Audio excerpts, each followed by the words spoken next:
Hello, everyone. I'm so glad to be back with you again because tonight we're starting a new book. This one is called The Voyage of the Dawn Treader. I thought you might like to look at the front cover of the book. Maybe you can see it there. There's the Dawn Treader, the ship. We're looking at it from the back or the stern. And you can see some little windows right there. We'll find out that that's the captain's quarters back there. His special room has big windows in it. And what we can't see is the front of the boat, but you can see the beautiful big square sail there and the pennant flying above. It must have been a beautiful ship. All right, let's find out more about it. Chapter 1, The Voyage of the Dawn Treader. There once was a boy called Eustace Clarence Scruggs, and he almost deserved it. His parents called him Eustace Clarence, and his teachers called him Scrub. I mispronounced his name. I should start again and say there was a boy called Eustace Clarence Scrub, not Scruggs, but Scrub, and he almost deserved it. His parents called him Eustace Clarence, and his teachers at school called him Scrub. I can't tell you how his friends called him because he didn't have any.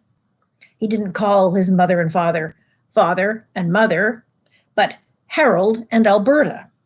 They were very up-to-date and advanced people.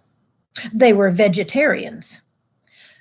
And here's a couple of things that they were not. They didn't smoke and they didn't drink, which for us is not that unusual. A lot of us don't smoke and don't drink, but back in C.S. Lewis's days, 70 years ago, nearly everybody, Christians and non-Christians alike, smoked and drank and thought no more about it. But anyway, not Eustace Clarence Scrub's parents, Harold and Alberta. They were very modern and they were vegetarians and they didn't smoke and they didn't drink. They wore a special kind of underwear, and in their house there was very little furniture and very few clothes on beds, and the windows were always open. I wouldn't want to sleep in a bed that didn't have very many bedclothes on it with the windows wide open in England. No, not me. But anyway, these were special people. Eustace Clarence liked animals, especially beetles if they were dead and pinned on a card.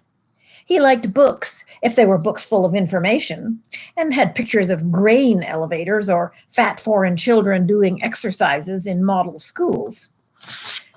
I'm going to take the cover off just to keep it safe while I read. And let's go on now. Eustace Clarence disliked his cousins, the four Pevenzes, Peter, Susan, Edmund, and Lucy. But he was quite glad when he heard that Edmund and Lucy were coming to stay. For deep down inside, he liked bossing and bullying people.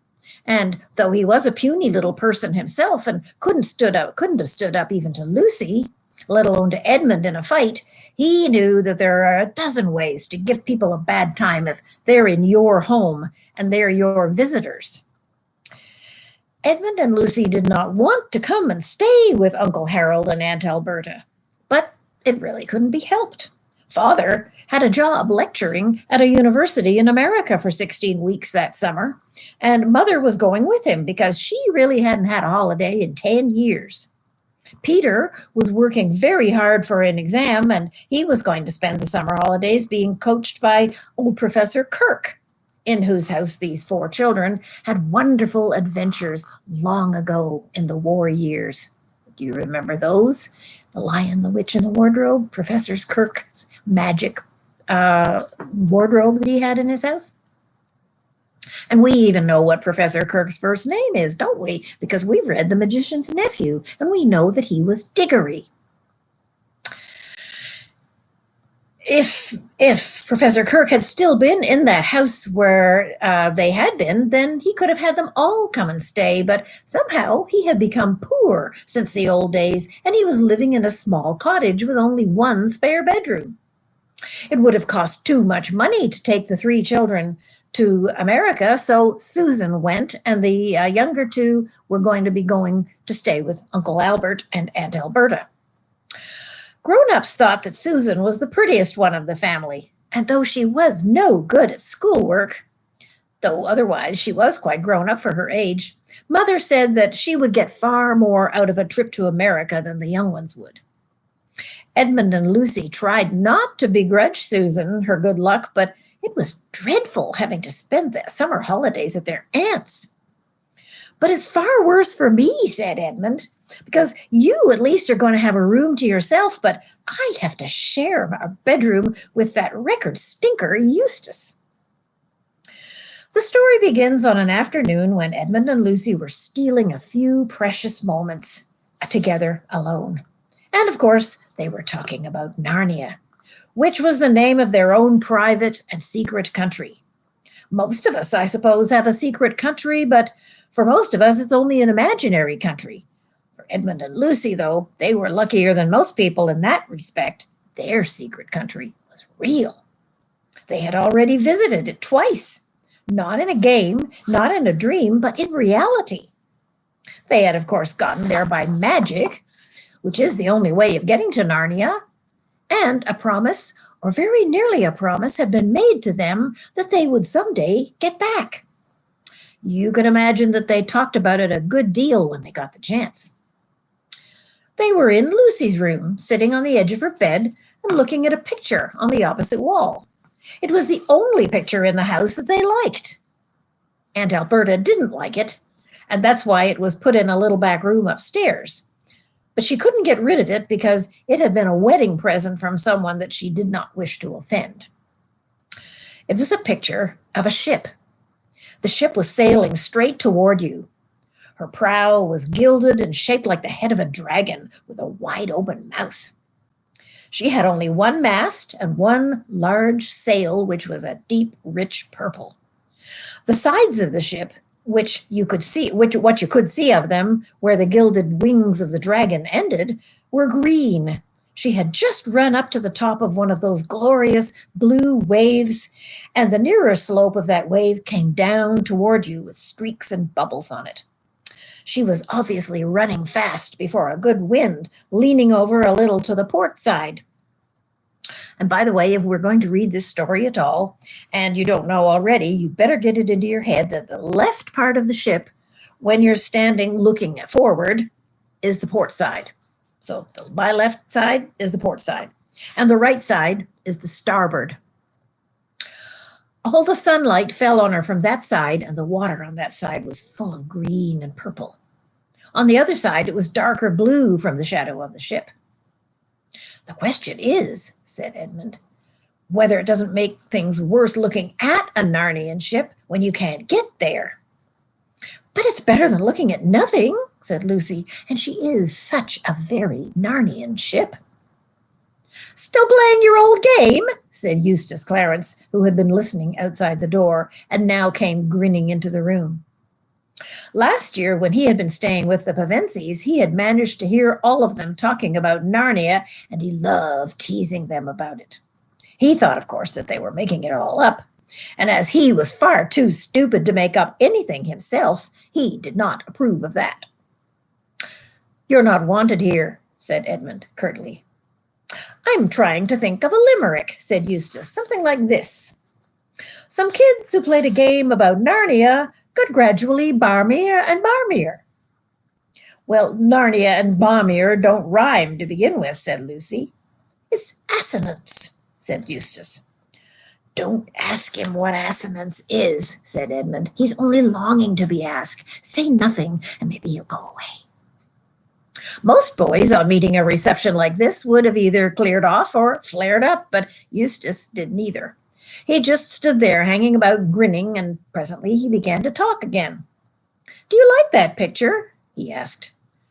For heaven's sake, don't get him started on art and all that, said Edmund hurriedly. But Lucy, who was very truthful, had already said, yes, I do like it very much. It's a rotten picture, said Eustace. Well, you won't see it if you step outside the door, said Edmund. Why do you like it? Said Eustace to Lucy. Well, for one thing, said Lucy, I like it because it looks as if the ship is really moving, and the water looks as if it's really wet, and the waves look as if they're really going up and down. Of course, Eustace knew a lot of answers to this, but he didn't say anything. And the reason was that at that very moment, it looked like the waves were going up and down. He had only been once in a ship, That was only as far away as the Isle of Wight, which is a nice island off the south coast of England, and it's probably only a 20-minute boat ride to get over there. And he had been horribly seasick. The look of the waves in that picture made him feel sick again.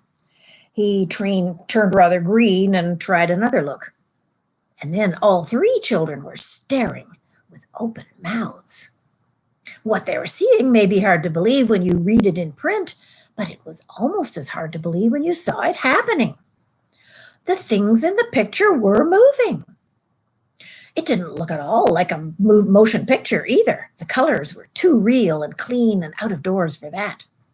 Down went the prow of the ship into the wave, and up went a great shock of spray. And then up went the wave behind her, and her stern and her deck became visible for the first time.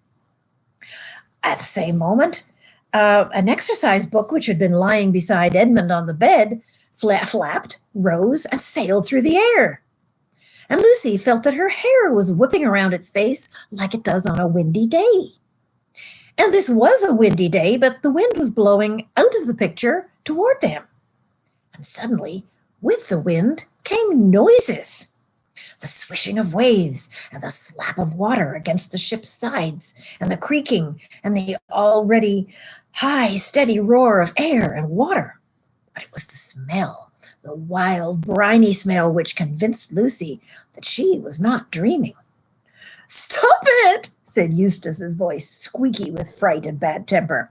"It's some silly trick you two are playing. Stop it, or I'll tell Alberta. Ow!" The other two were much more accustomed to adventures, but just exactly as Eustace Clarence said, "Ow!" they both said, "Ow!" too. The reason was that a great cold splash had broken right out of the picture frame, and they were breathless from the smack of it, besides being wet through. "I'll smash that rotten thing," said Eustace. And then several things happened at the same time. Eustace rushed toward the picture. Edmund, who knew something about magic, jumped after him, warning him to look out and not to be a fool. Lucy grabbed at him from the other side and was dragged forward. And by that time, either they had grown much smaller or the picture had grown much bigger. Eustace jumped by trying to pull it off the wall and found himself standing on the frame, but in front of him was not glass, but a real sea and wind and waves rushing up to the frame as they might up to a rock. He lost his head and clutched at the other two who had jumped up beside him. There was a second of struggling and shouting, and just when they thought they had lost their balance, a great blue roller surged around them and swept them off their feet and dragged them down into the sea. Eustace's despairing cry suddenly ended as water filled his mouth. Lucy was glad that she had worked hard at her swimming last term. It's true that she would have gone on much better if she had used a slower stroke, and also the water felt a great deal colder than it had looked while it was only a picture, but still she kept her head and kicked her shoes off, as everyone ought to do when they fall into deep water, and they're swimming in their clothes. She even kept her mouth shut and her eyes open. They were still quite near the ship. They saw its green side towering high above them, and people looking down at her from the deck. And then, as one might have expected, Eustace clutched at her in a panic, and down they both went. When they came up again, she saw a white figure diving off the ship's side. Edmund was close beside her now, treading water, and had caught the arms of the howling Eustace. Then someone else, whose face was vaguely familiar, slipped an arm under her from the other side. There was a lot of shouting going on from the ship, heads crowding together above the bulwarks, ropes being thrown down. Edmund and the stranger were fastening ropes around Lucy. After that followed what seemed to be a long delay in which her face got blue and her teeth began chattering. In reality, the delay was not very long. They were waiting until the moment when she could be gotten on board the ship without being dashed up against its side. But even with all their best endeavors, she still got a bruised knee when she finally stood, dripping and shivering, on the deck. After her, Edmund was heaved up, and then the miserable Eustace. Last of all came the stranger. a golden-headed boy some years older than herself. Caspian! Gasped Lucy as soon as she got her breath. For Caspian it was. Caspian, the boy king of Narnia, whom they had helped to set on the throne during their last visit. And immediately Edmund recognized him too, and all three shook hands and clapped one another on the back with great delight. "But who is your friend?" said Caspian almost at once, turning to Eustace with his cheerful smile. But Eustace was crying, much harder than any boy of his age had a right to cry, when nothing worse than getting wet has happened to him, and he would only yell out, let me go back, I don't like it." "Let you go?" said Caspian. "But where?" Eustace rushed to the ship's side, as if he expected to see the picture frame hanging above the sea and perhaps a glimpse of Lucy's bedroom. But what he saw was blue waves flecked with foam and paler blue sky, both spreading without a break to the horizon. Perhaps we can hardly blame him if his heart sank. He was promptly sick. "Hey, Rhine Elf," said Caspian to one of the sailors, "bring some spiced wine for their majesties. You'll need something to warm you up after that dip." He called Edmund and Lucy your majesties because they and Peter and Susan had all been kings and queens in Narnia long before his time. Narnian time flows differently than ours. If you spent 100 years in Narnia, you would still come back to our world at the very hour of the very day on which you left. And then, if you went back to Narnia after spending a week here, you might find that 1,000 Narnian years had gone by, or only a day, or maybe nothing at all. You never knew till you got there. Consequently, when the Pevensie children returned to Narnia last time for their second visit, it was, for the Narnians, as though King Arthur had come back to Britain. Rhine Elf returned with the spiced wine steaming in a flagon and 4 silver cups. It was just what they wanted, and Lucy and Edmund sipped it, and they could feel the warmth going down into their toes. But Eustace made faces and spluttered and spat it out and was sick again and began to cry again and asked them, "Don't you have any Plumtree's vitaminized nerve food? And could you make it with distilled water?" And anyway, he insisted on being put ashore at the next station. "This is a merry shipmate you've brought us, brother," said Caspian to Edmund with a chuckle. But before he could say anything more, Eustace burst out again. "Oh, ugh, what on earth is that? Take it away, that horrid thing." He really had some excuse this time for feeling a little surprised. Something very curious indeed had come out of the cabin in the poop deck and was slowly approaching them. You might call it, and indeed it was, a mouse. But then it was a mouse on its hind legs, and it stood nearly 2 feet tall. A thin band of gold passed around its head, under one ear and over the other, and in this was stuck a long crimson feather. As the mouse's fur was very dark, almost black, the effect was bold and striking. Its left paw rested on the hilt of a sword, very nearly as long as its tail. Its balance, as it paced gravely along the swaying deck, was perfect, and its manners were courtly. Lucy and Edmund recognized it at once. Reepicheep, the most valiant of all the talking beasts in Narnia, and the chief mouse. Excuse me. Reepicheep had won undying glory in the second battle of Baruna, and Lucy longed, as she had always done, to take Reepicheep up in her arms and cuddle him, but this, she knew, was a pleasure she could never have, as it would have offended him deeply. Here's Reepicheep. You remember him? Beautiful mouse. Instead, she went down on one knee to talk to him. Reepicheep put forward his left leg, drew back his right leg, bowed and kissed her hand, straightened himself, twirled his whiskers, and said in his shrill, piping voice, "My humble duty to your majesty, and to King Edmund too," and he bowed again. "Nothing except your majesty's presence was lacking to this glorious adventure." Ugh, take it away, wailed Eustace. I hate mice, and I never could bear performing animals. They're silly and vulgar and sentimental. Am I to understand, said Reepicheep to Lucy after a long stare at Eustace, that this singularly discourteous person is under your Majesty's protection? Because if not... At this moment, Lucy and Edmund both sneezed. What a fool I am to keep you all standing here in your wet things, said Caspian. Come on below and get changed. I'll give you my cabin, of course, Lucy, but I'm afraid we have no women's clothes on board. You'll have to make do with some of mine.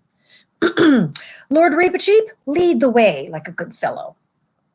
To the convenience of a lady, said Reepicheep. Even a question of honor must give way, at least for a moment. And here he turned and stared very hard at Eustace. But Caspian hustled them on, and in a few minutes Lucy found herself passing through the door into the stern cabin. She fell in love with it at once. The 3 square windows that looked out onto the blue swirling water, the low cushioned benches around 3 sides of the table, the swinging silver lamp overhead, dwarf's work she knew immediately from its delicacy, and the flat golden image of Aslan the lion on the forward wall above the door. All this she took in a flash, for Caspian immediately opened a door on the starboard side and said, "This will be your room, Lucy. I'll just get some dry things out of it for myself." And he was rummaging in one of the lockers as he spoke. "And then I'll give you leave to change. If you'll just fling your wet things outside the door, I'll get them taken to the galley to be dried." Lucy found herself much at home, as much at home as if she had been in Caspian's cabin for weeks. And the motion of the ship did not worry her, for in the old days when she'd been Queen of Narnia, she had done a great deal of voyaging. The captain was very tiny, but bright with painted panels of birds and beasts and crimson dragons and vines, and spotlessly clean. Caspian's clothes were too big for her, but she could manage. His shoes, sandals, and sea boots were hopelessly too big, but she didn't mind going barefoot on the ship. When she had finished dressing, she looked out her window at the water rushing past and took a long, deep breath. She was quite sure they were in for a lovely time. Here's Lucy in her little cabin that's off the main cabin at the back of the ship. Chapter 2. On board the Dawn Treader. "Ah, there you are, Lucy," said Caspian. "We were just waiting for you. This is my captain, Lord Drinian." A dark-haired man went down on one knee and kissed her hand. The only others present were Reepicheep and Edmund. "Where's Eustace?" said Lucy.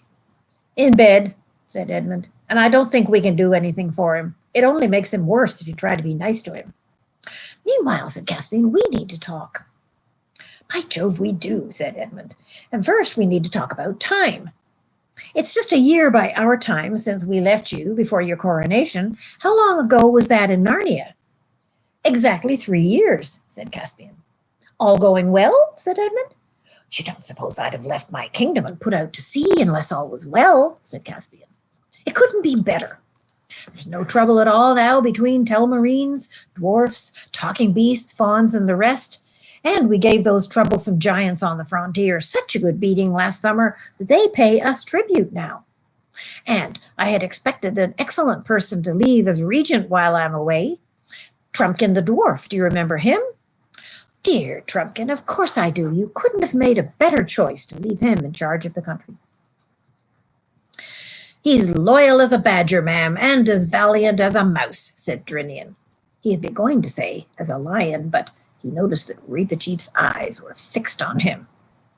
"Where are we heading now?" said Edmund. "Well," said Caspian, "that's rather a long story. Perhaps you remember, when I was a child, my usurping uncle got rid of 7 friends of my father's, who might have taken my side, by sending them off to explore the unknown eastern seas beyond the Lone Islands." "Yes, that's right, and none of them ever came back," said Lucy. "Right. Well, on my coronation day, with Aslan's approval, I swore an oath that once I had established peace in Narnia, I would sail east myself for a year and a day, to find my father's friends or to learn of their deaths and avenge them if I could. And these were their names: Lord Rivilian, the Lord Byrne, the Lord Argos, the Lord Mamravon, the Lord Octesian, the Lord Restamar, and oh, the other one whose name is so hard to remember. The Lord Roop, sir, said Drinian. Roop, of course, said Caspian. That is my main intention, but Reepicheep here has an even higher hope. And everyone's eyes turned to the mouse. As high as my spirit, it said, though perhaps as small as my stature. Why should we not come to the entire eastern end of the world? And what might we find there? I expect to find Aslan's own country. It's always from the east across the sea that the great lion comes to us. I say, that is an idea, said Edmund in an awed voice. But do you think, said Lucy, that Aslan's country would be that sort of country? I mean, the sort you could sail to? I do not know, madam, said Reepicheep, but there is this.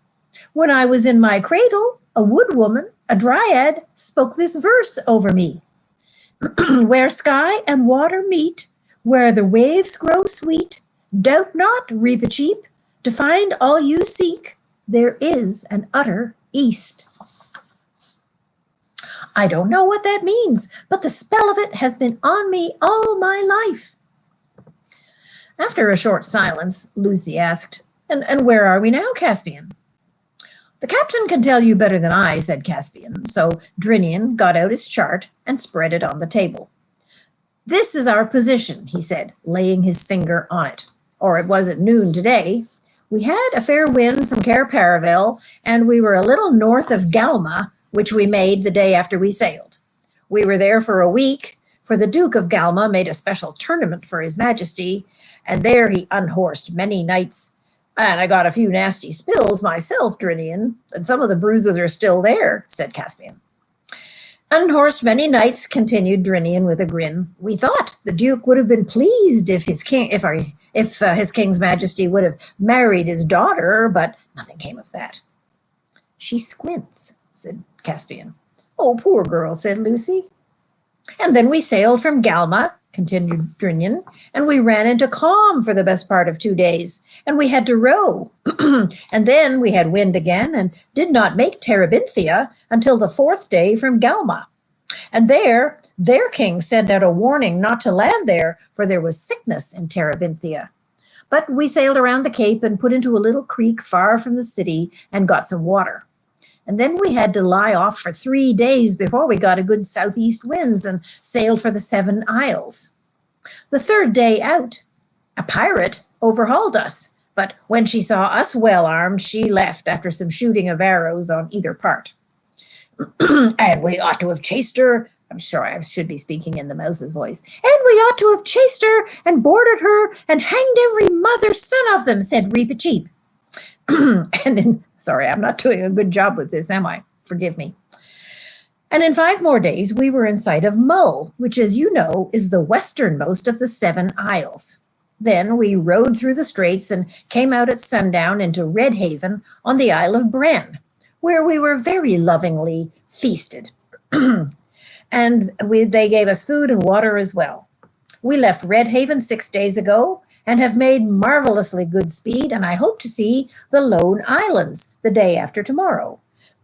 So the sum is, we are now nearly 30 days at sea and have sailed more than 400 leagues from Narnia. And I just wanted to show you this map that's in the front of the book here that maybe will clarify some things. Okay, here's the coast over here. You can see that here's Callerman down here, and it was along this coast somewhere down here that our little friend Shasta was raised by the fishermen. Up here is Archenland, where King Loon was. Here's Narnia right here, then the wild northern mountains and whatnot. And then this is the sea. And so down here at the very mouth of the great river would be where Cair Paravel was. And so, or no, I see it's marked up here, Care Paravel. I'm reading it backwards right now. But anyway, that's one thing special ed teachers have to learn to do is read backwards because some of our students write backwards. So anyway, so here's where they sailed. They sailed right here. They came down here to Terabithia. They sailed all the way up here. Then they are... I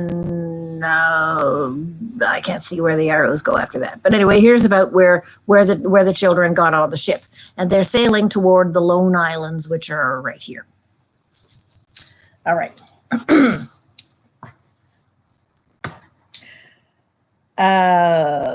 So the sum is we have been nearly 30 days at sea now, and we have sailed nearly 400 leagues from Narnia. And what about after the Lone Islands? Said Lucy. No one knows, Your Majesty, said Drinian, unless the Lone Islanders themselves can tell us something. They couldn't in our day, said Edmund. Then, said Reepicheep, it is after the Lone Islands that the adventure really begins. Caspian now suggested that they might like to be shown over the ship before supper. But Lucy's conscience smote her, and she said, I really think I ought to go and see Eustace. Seasickness is horrid, you know. If only I had my old cordial bottle with him, I could cure him. Oh, but you have, said Caspian. I had quite forgotten about it. As you left it behind it, I thought it must be regarded as one of the royal treasures, and so I brought it. If you think it ought to be wasted on such a silly thing as seasickness. It'll only take a drop, said Lucy. Caspian opened one of the lockers beneath a bench and brought out the beautiful little diamond flask which Lucy knew so well. Take back your own, Queen, he said, and then he left the cabin and went out into the sunshine. On the deck there were 2 large, long hatches before and after the mast, and those are like doorways in the deck, and both of them were open. Always they were in fair weather to let light and air down into the hold of the ship. Caspian led them down a ladder into the half hatch behind the mast. And here they found themselves in a place where benches for rowing ran from side to side, and a light came in through the oar holes and danced on the roof. Maybe you can see on the picture of the ship here, the oars coming out of those little holes there. So when there wasn't any wind, the men could row them along and get them through. Or if they were in a place where they wanted to go very slowly and the wind was blowing too fast, they'd take the sail down and just use the oars.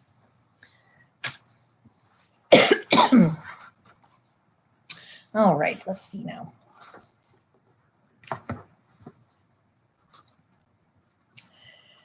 So they found themselves in a place where benches were running along one side and the light came in through the oar holes and danced on the roof. Of course, Caspian's ship was not that horrible thing, a galley that was rowed by slaves. Oars were only used when the wind failed or for when getting in and out of a harbor, and everyone, except Reepicheep, whose legs were too short, had to take a turn. And at each side of the ship, the space under the benches was left clear for the rowers' feet, but all down the center, there was a kind of pit which went down to the very keel, the very bottom of the ship. This was filled with all kinds of things.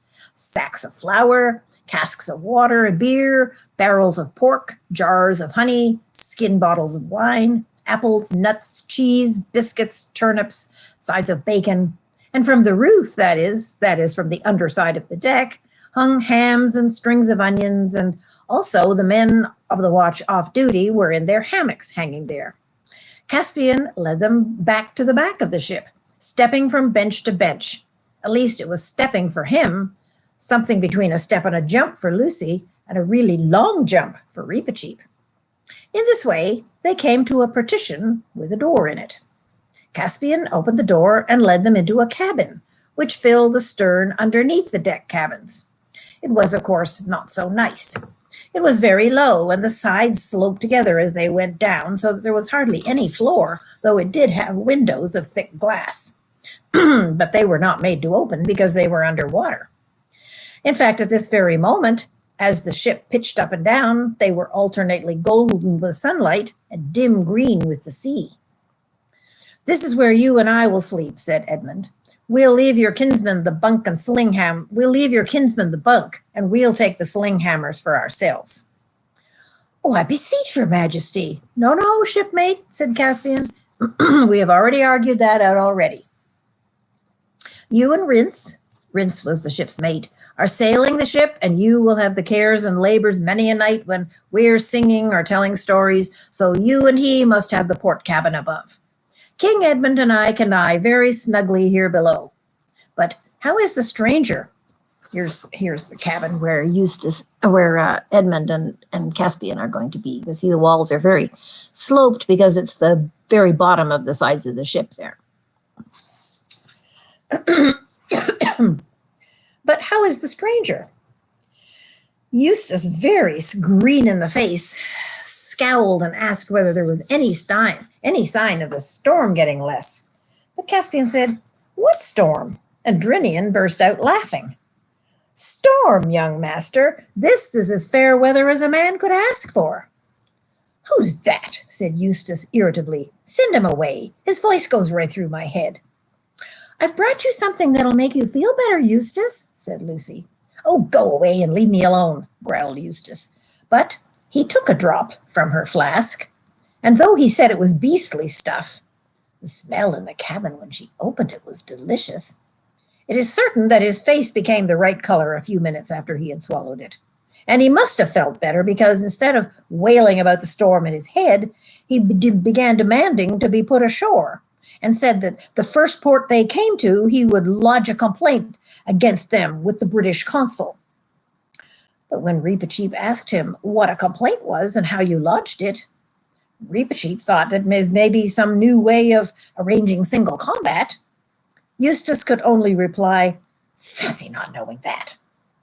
In the end, they succeeded in convincing Eustace that they were already sailing as fast as they could go, and they were getting to the nearest land they could as quickly as possible, and they had no more power of sending him back to Cambridge in England, back to Uncle Harold's house, than of sending him to the moon. And after that, he sulkily agreed to put on fresh clothes, which had been put out for him, and to come up on deck. Caspian now showed them over the ship, though indeed they had seen most of it already. They went up on the forecastle, or forecastle, I usually say, and saw the lookout man standing on a little shelf inside the golden mouth, inside of the golden dragon's neck, and peering out through its open mouth. Inside the forecastle was the galley, or the ship's kitchen, and quarters for such people as the boatswain, the carpenter, the cook, and the master archer.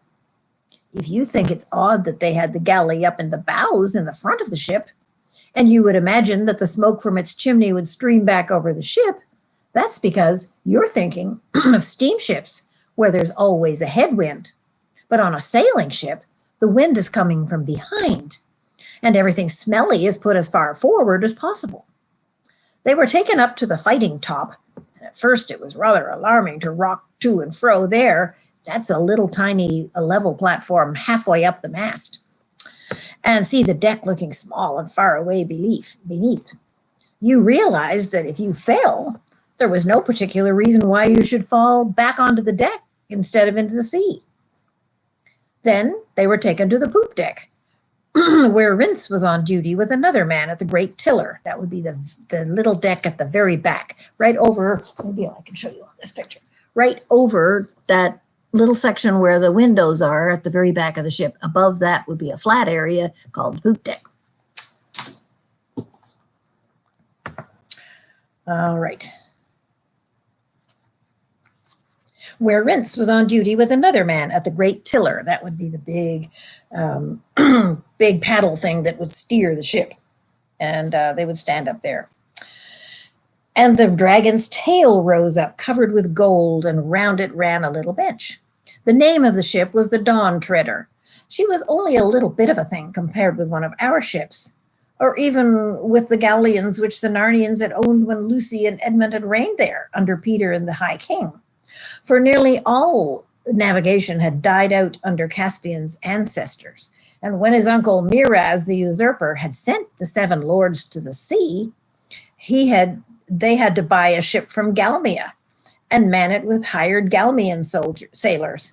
But now Caspian had begun to teach the Narnians seafaring, and the Dawn Treader was the finest ship that had been built up till then. She was so small that forward of the mast there was hardly any deck room between the central hatch and the ship's lifeboat on one side, and the hen coop, Lucy fed the hens, on the other side. But she was a beauty in her way. She was a lady, as the sailors said. Her lines were perfect, her colors were pure, and every spar and rope and pin was lovingly made. Eustace, of course, could be pleased with nothing, and he kept on talking about ocean liners and motorboats and airplanes and submarines, as if he knew anything about them, Edmund said.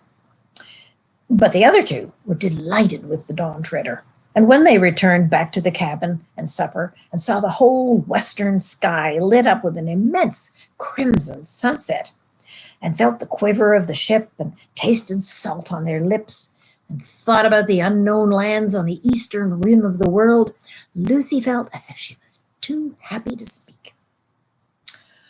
What Eustace thought had best be told in his own words, for when they all got their clothes back, dried the next morning, he at once got out a little black notebook and a pencil and started to keep a diary. He had always had this notebook with him and kept a record of his grades in it. For though he didn't care about any subjects at all for themselves, he did care a great deal about grades, and would even go to people and say, "I got such and such a grade. What did you get?" But as it didn't seem likely that that he was going to get any grades on the Dawn Treader, he started a diary. And this was his first entry. August the 7th. I have now been 24 hours on this ghastly boat, if it isn't a dream. All the time a frightful storm has been raging. It's a good thing I'm not seasick. Huge waves keep coming in over the front, and I have seen this ship go nearly under any number of times. All the others pretend to take no notice of this, either from pride or because Harold says one of the most cowardly things ordinary people do is to shut their eyes to the facts. It's madness to come out into the sea in a rotten little ship like this, not much bigger than a lifeboat. And of course, absolutely primitive indoors. No proper sitting room, no radio, no bathrooms, no deck chairs. I was dragged all over it yesterday evening, and it could make anybody sick to hear Caspian showing off his funny little toy boat as if it was the Queen Mary. I tried to tell him what a real ship was like, but he's too dense. E and L, of course, didn't back me up. I suppose a little kid like L, of course, E and L, are Edmund and Lucy, but I don't suppose a little kid like L realizes the danger, and E is buttering up C, as everyone else does here. They call him a king. I said I was a Republican, but he doesn't seem to know about that at all. Needless to say, I've been put in the worst cabin in the whole boat, a perfect dungeon. And Lucy has been given a whole room on deck to herself, almost a nice room compared to the place I'm in. C says that's because she's a girl. I tried to make him see what Alberta says, that all that sort of thing is just lowering girls, but he's still too dense. Still, he might see that I should be ill if I have to stay down here in this hole any longer. E says we mustn't grumble because C is sharing it with us himself to make room for L. And if that didn't make it more crowded and far worse, I nearly forgot to say there's also a kind of mouse thing that gives everybody the most frightful cheek. The others can put up with it if they like, but I shall twist his tail pretty soon if he tries it on me. And the food is frightful too. The trouble between Eustace and Reepicheep arrived sooner than might have been expected. Before dinner the next day, when others were sitting around the table waiting, because being at sea does give one a magnificent appetite, Eustace came rushing in, wringing his hand and shouting out, "That horrible little brute half killed me! I insist on it being kept under control. I could bring an action against you, Caspian. I should order you to have it destroyed." At the same moment, Reepicheep appeared. His sword was drawn, and his whiskers looked very fierce, but he was as polite as ever. I ask your pardons all, he said, and especially her Majesty's. If I had known that he would take refuge here, I would have waited a more reasonable time for his correction. What on earth's up? Said Edmund. What really happened was this. Reepicheep, who never thought that the ship was going fast enough, loved to sit up as far forward as he could beside the dragon's head, gazing out at the eastern horizon and singing softly in his little chirruping voice the song that the dryad had made for him. And here's Reepicheep on the way up far forward on the head, and then you can see in the mouth is the watch there, who's looking out through the dragon's open mouth to see if he can see anything through his telescope.